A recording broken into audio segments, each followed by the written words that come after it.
एक संख्या के 7 गुने में से 14 घटाने से प्राप्त संख्या उसी संख्या के 5 गुने में 6 जोड़ने पर प्राप्त संख्या के बराबर होती है, वह संख्या ज्ञात कीजिए। हेलो डियर, डिस्कस कर रहे हैं एप्टीट्यूड। टॉपिक है नंबर सिस्टम और संख्या पद्धति। प्रश्न को आरआरबी ग्रुप डी 2022 में पूछा है। आरआरबी ग्रुप डी 2022 में क्या दिया है? एक संख्या के 7 गुने में से 14 घटाने से प्राप्त संख्या उसी संख्या के 5 गुने में 6 जोड़ने पर प्राप्त संख्या के बराबर होती है, वह संख्या ज्ञात कीजिए। ठीक है, इस प्रश्न के लिए सिर्फ आपको एक इक्वेशन बनाना है ना। इस प्रश्न में एक इक्वेशन इंपॉर्टेंट है जो बनने वाला है। अब अगर आप उस इक्वेशन को बना लेते हो तो आपका प्रश्न आपका सॉल्व हो जाएगा। क्लियर?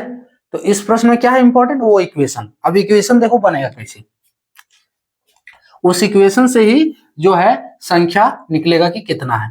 देखो, एक संख्या के 7 गुने में से, यानी कि संख्या मान लेते हैं, माना संख्या, कुछ भी नाम दे दो, माना संख्या बराबर x, संख्या में x मान लिए।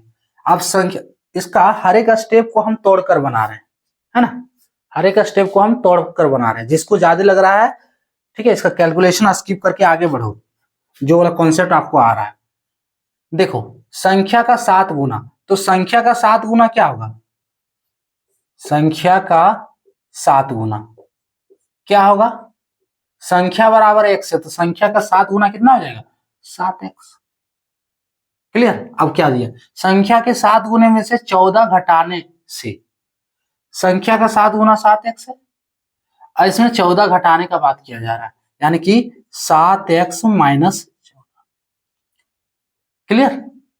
अब देखो, प्राप्त संख्या जो मिल रहा है उसी संख्या के 5 गुने में 6 जोड़ने पर प्राप्त संख्या के बराबर, यानी कि उसी संख्या में, अब यहां से ध्यान दो, उसी संख्या के 5 गुने में 6 जोड़ने पर, वही संख्या है उसी संख्या के। अब संख्या के 5 गुने में 6 जोड़ने पर, संख्या का 5 गुना यहां लिख देते हैं, संख्या का रफ में देखो 5 गुना, यानी कि 5 से गुना करना है, 5x होगा। अब इसमें क्या बोला जा रहा है कि 6 जोड़ने पर, तो इसमें 6 जोड़ दो, है ना, तो 5x प्लस 6 हो गया।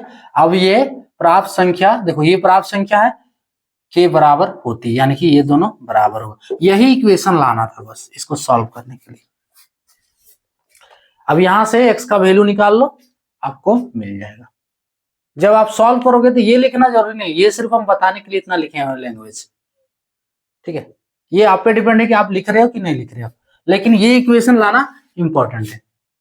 यही इक्वेशन का यहाँ पे काम है। अब देखो, इसको सॉल्व कर लो। जैसे सॉल्व, देखो x को एक तरफ कर लेते हैं तो 7x और 7x, 5x को LHS में ले आएंगे तो ये माइनस में होगा, 7x माइनस 5x बराबर 6 इधर बचा हुआ, 14 को RHS में ले जाएंगे तो प्लस में 7x माइनस 5x बराबर 2x, और 14 और 6 20। इसलिए x बराबर 2 को LHS से RHS करेंगे बटा के नीचे, तो 20 बटे कटेगा, 20 बटे 2, 10 बार में कटा, x का वैल्यू कितना हो गया? 10 हो गया, यानी कि वो संख्या कितना मिल रहा है? 10। ऑप्शन डी वाला करेक्ट होगा। क्लियर? इसको सॉल्व करने का प्रोसेस क्या है कि देखो, हम संख्या पहले x मान है, अब क्या दिया है? संख्या के 7 गुने में, यानी कि संख्या का 7 गुना क्या हो गया? 7x हो गया। अब इसमें 14 घटाने से, तो 7x माइनस 14 क्या बन रहा है? किसके बराबर है? तो